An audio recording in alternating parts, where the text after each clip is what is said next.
So I'm going to watch another video, and then I'm going to get to RuneScape. This is the only other one that I've been thinking about. This is the last video that I'm going to watch before I play Guild Wars 2. But I thought that this would be an interesting one because I have really no idea what to do in this game. So I thought it would be cool to actually check out somebody's thoughts and opinions on it that has played a lot of the time and about like what I should actually do inside of it. So let's watch this video. What's up, Red? But stumbling across a world boss event or even finding a jumping puzzle randomly is just, that's so damn cool. I will say that my first Start from the beginning. So I've seen lots of new players recently, and they've all asked these type of questions. What should I play? Where should I go? Are the expansions worth it? Why do random people just say praise Joko? Is this an inside joke? I absolutely realize that everyone's playthrough of Guild Wars 2 is going to be different, and their approach is going to be different, and their feelings towards the game are going to be different. But I've had this thought that if I were What's up, Roy? Nice to see you. New player again, what would I do differently? This is where I would get started. Please note that this does have some mild gameplay spoilers, so I don't mind being spoiled on Guild Wars 2. Like I said, like I think it's basically impossible for me to just avoid be it. prepared. So many people here who are going to be playing it with me have already played it. So regardless, here we go. The first major thing that I would do is not to fret spending so much time picking my class. This is a common question I get asked a lot in the comments on stream and elsewhere.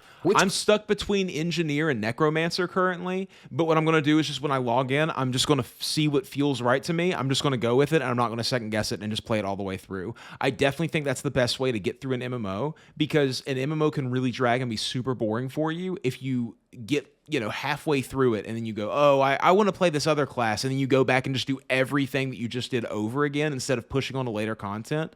That's what I think. Class should I pick? The truth is, a lot of the classes can I'm cover gonna play it. I'm different gonna play roles it and play real styles deal, dude. with the I'm gonna play it customizations of all the way weapons, through. straight lines, skills, you name it. But I wasted so much time trying to pick either a warrior or a ranger. I ended up getting to the mid-40s level before deciding to go and try another class Go for it, Doug. altogether. I love this back and warrior, forth dude. soured me, in my opinion, on my first experience Big because it sorting was games. a lot of I love 'em. repeating the same process over and over just to see if I liked it or not. Honestly, I wish I would have gone just to the PvP lobby and tested out the classes to see how they play and then go from there. There's a PvP lobby without having a character? I think that's partially why I played Guild Wars 2 off and on for so long, especially not committing to a single class to play. And it's 110% the thing that I would do first if this was my initial playthrough of the game. Just frickin' commit to something and go with it. Leveling alts really 100% isn't all that MMOs that way. bad. The second thing that I would do is take my damn time in Quarteria. Now, this is a twofold concern, mainly because of my focus on my initial playthrough was to bust ass to get to endgame and get all the cool features. But what I missed out on was how great Quarteria was. To be fair, I think Guild Wars 2 looks really cool to me because it looks like that there's a lot of exploration going on in it. And I really miss playing an MMO back in the day and seeing a really high point and going, I want to go to that high point. I need to go there right now. And then just avoiding all of the enemies that are going to one-tap me, trying to sneak by everything, and then getting to that high point and going, this was totally not worth it. That's something that I really miss. Hey, Adam, what's up, dude? Yeah, we out here, dude. Yeah, I'm excited to be playing Guild Wars 2. I need to make a Discord first so that we can all get involved in it, but I'm thinking beginning of next week, probably play Guild Wars 2 and start to get involved. After I get Dragon Slayer video done and get that up, Guild Wars 2. the most part of Tyria was pretty easy. Aside from the occasional elite or champion mob, you can basically steamroll everything. This wasn't the point, though. The great thing about Quarteria is the exploration of everything out there, and I'll also be playing Guild Wars 2 completely through on stream. That's my goal, is for us to all sort of hang out together and play Guild Wars 2. finding mobs, active events, all these great features that you may have missed out on if you were just trying to rush through it. Also, I don't know about you, but stumbling across a world boss event or even finding a jumping puzzle randomly is just, that's so damn cool. I will say that my first major jumping puzzle I found was the not so secret jumping puzzle, which is an absolute pain in the ass. I really hate to be that guy. I'm just saying, I come from MapleStory. I feel like I'm going to do okay with the jumping puzzles, guys. I feel like I'll see you all at the top whenever I'm doing it, you know? But I have strong negative feelings. No offense, towards I've kind of already done all the ones in MapleStory, and I lost 3 hours of my life there, and it was brutal. Once I did it, I never went back. I'm not doing it. Not putting myself through that anymore. But the main point was enjoying everything all around instead of just trying to get to endgame of Guild Wars 2, whereas a good portion of the criteria in the leveling is the game. You only experience it the first time once. Also, the other side of that is that it helps you. This is something I'm curious to find out about with Guild Wars 2. So everyone talks about the questing system in it, and I've heard a lot about that you don't actually have to talk to the NPCs. You basically just run to the area where the quest is happening, you do whatever that quest is, and then you get the rewards for it. Does that include the storyline that's propelling you through the game? If I'm just going around and exploring the map, if we're just rolling around in a murder party and just clearing out maps and world events, will we naturally progress through the game, or are we going to have to go back into it and pick up the quests and redo the storyline after we get done leveling? Will that happen naturally? Down the line when you consider going for world completion. The more of the core map that you do during the leveling process, it makes it simpler when you have to get the gift of completion, which requires you to complete basically everything in criteria. And this gift of completion is a legendary component needed to craft legendary weapons. Paired with that, doing legendary weapons are purely cosmetic, right? So that's what I'm trying to go for those for, because I want to glow.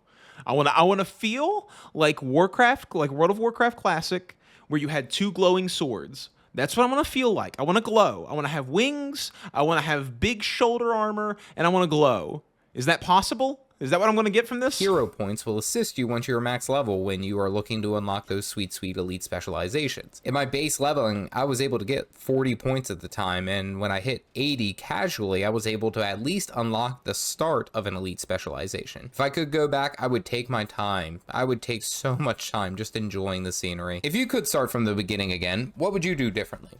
Tell me down below. All right, so I took my time to get to level 80, and now I'm not sure what I want to do. I avoided PvP like the plague. What about that shadowy place?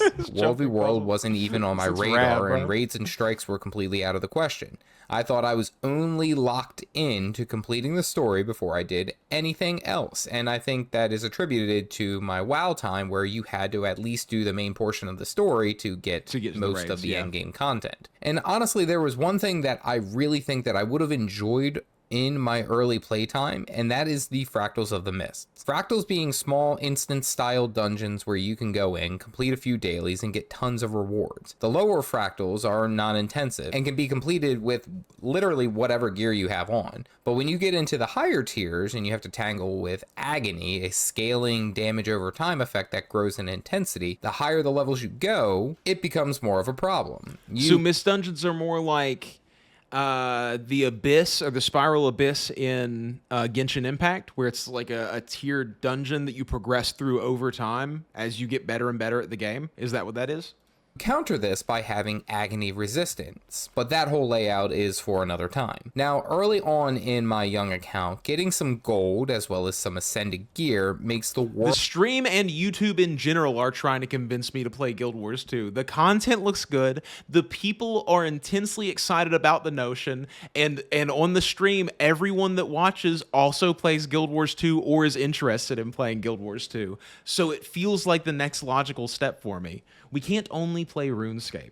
We will hit Bedrock. We will all get tired. We have to play everything. That's what this is all about. We play all the games onto other endgame pieces of content, and especially the latter levels of the daily fractals, which usually net huge chunks of gold for only mild effort. I still haven't stepped into fractals that way, and I probably should do that sometime soon. I will say a lot of the in-game content that I see in this game reminds me of Diablo, and that really excites me.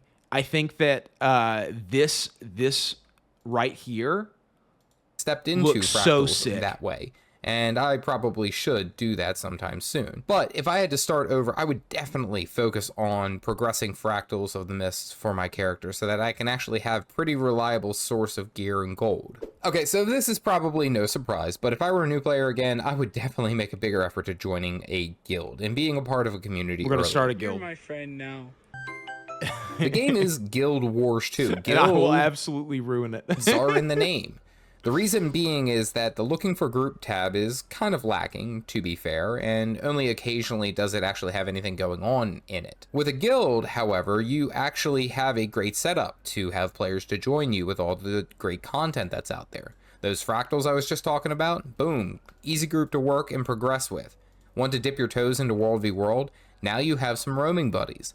Need to help out with a challenging open world mob? Instant party. I mean, the point here really is that I didn't make a huge effort to join a guild until much later. It feels like that because of the way that the open world system works in this game, there's always people around to help you with doing things. So I feel like if we have 5 or 6 people just roaming around, we'll just pick up more and more people as we go, and we can just start a train around and just doing everything in the game. And I think that would have made Guild Wars we have to have you have to have a guild in the wars, dude. What happens if you don't have the guild in the wars?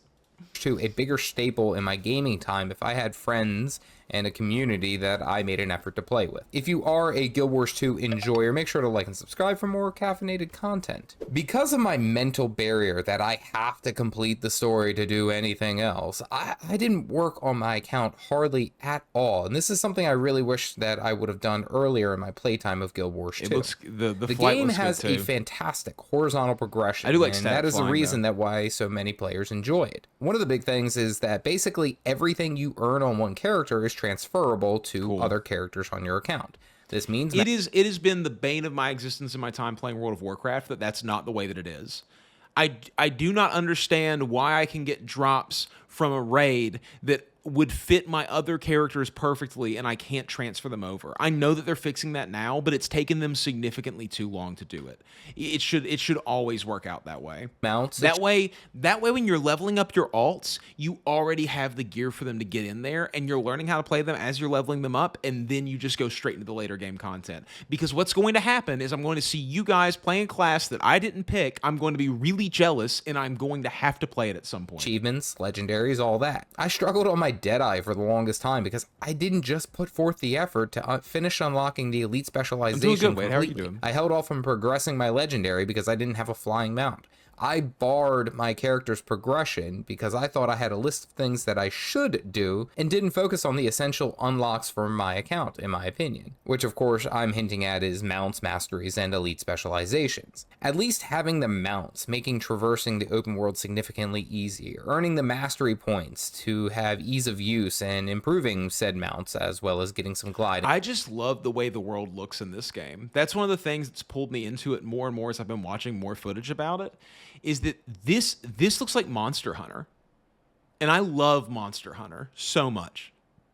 Why would I not want to go there and explore this? There's places in here that look like Final Fantasy 12. Why would I not want to go explore it? Use and improving said mounts, as well as getting some gliding, and then of course unlocking my character's full potential with respective elite specializations, and you get a bit of gear with that as well, would have made the world of difference in my initial playtime. There were many hours that I was just trying to fight open world bosses with 10% of the Firebrand elite specialization unlocked and not knowing why I was getting smacked. I tried to complete Living World Season 4 on the same half-baked Firebrand without a Springer. I mean, I basically would have made a bigger effort to get those things done. I don't know what any of these words mean. I feel like I'm sitting in a math class and so many terms are being dumped on me at once. I'll be glad when I do know what they mean. Which would help me in the long run. Speaking of account unlock, this is something that I believe. Do you guys ever remember when you were in school and they would be talking about something and you had so little idea what was going on, but you just had to sit there and pretend like you were paying attention the whole time, and they would ask you a question directly and you just had to go, I don't know. Have been incredibly I don't know what's going on and at all not right even now, worth my time. But grinding for those legendary items in this game. Only recently have I truly been grinding for legendary gear, and the reason behind it was simple. I thought it was an impossible task for someone like me. Short on game time, unknowledgeable of the process, and honestly overthinking it. Recently on my stream, I've been working on Vision, the legendary accessory from Living World Season 4, and I have passively been putting in efforts to complete it. I've actually come to the realization I was missing out. Legendaries have the benefit of being on their own unique item shelf in your inventory, stats are changeable at will, and then of course any character that can use that particular item will have access to it. They have the same. That's the way it should be.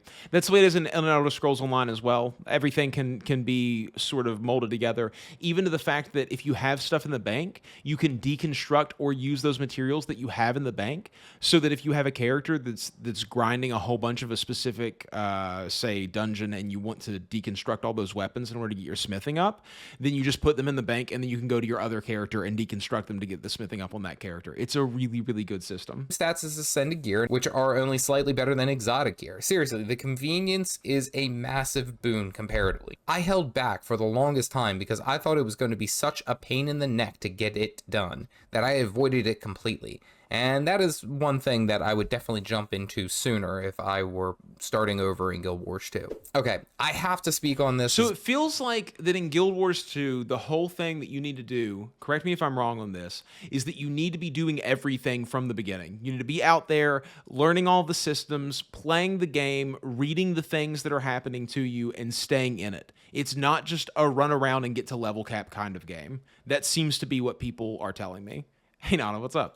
Because this is the biggest thing that I would do differently as a new player in Guild Wars 2, and that is, of course, appreciate the game for what it is. Mats shouldn't take up your inventory space. That's just I know that sounds like a gimmick, but listen to why I think this way. Guild Wars 2, when I first started playing it, I got the game as a Heart of Thorns pre-purchase, and I played and enjoyed most of the gameplay for a while, but I just thought of this as a WoW clone. Wait a minute. Easy, I was the biggest WoW nerd for a long time, so cut me some slack. And because I didn't have to pay a monthly sub for Guild Wars 2, I didn't really think that there was any reason for me to keep playing because, I'm not paying for it. It'll be there when I get there. I treated it like it was any of the other games in my Steam library. It's been 84 years.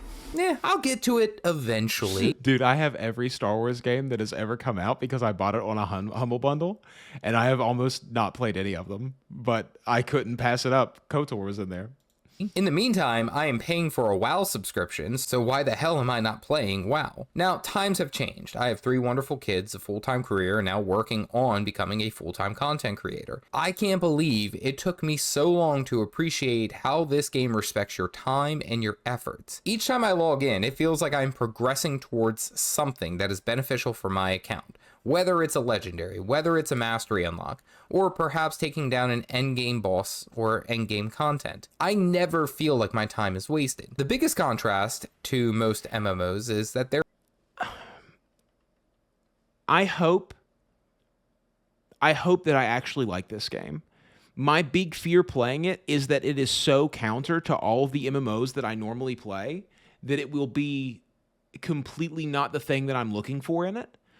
Now, I have no reason to think that, but whenever people talk about it, they talk about it like it's in direct contrast, stark contrast to World of Warcraft and Elder Scrolls Online and Final Fantasy XIV.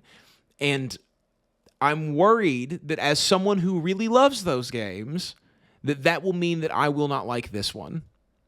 There is no treadmill here. You earn the things, move the needle when you want to, but if you need to take off for a month, you're good to go. Log back in and pick right back up where you left off. I didn't appreciate what the game was great at. Instead, I constantly compared it to what it wasn't. I enjoy the game, but I didn't give it that solid dedication it deserved. And that is the biggest thing that I would do differently as a new player enjoying this fantastic game. If you are a new player or looking to get started in Guild Wars 2, check out this updated beginner's guide for Guild Wars 2 in 2023. If you have any new player questions, I stream over on YouTube, Monday nights, 9:15 p.m. Eastern Standard Time. Well, that was a good video. If you guys are interested in Caffeinated Dad Gaming or more gaming content about Guild Wars 2, you guys should go subscribe and like the video. I'm going to go and get some caffeine myself, and then I'm going to hop into RuneScape for the night, and I'm going to get 34 smithing and maybe do some crafting because I wouldn't mind having some amulets to go along with me into Dragon Slayer. So I'll go down there. I'm going to grab like a soda or something, and then I'm going to come back up and we'll get into RuneScape. So I'll be right back.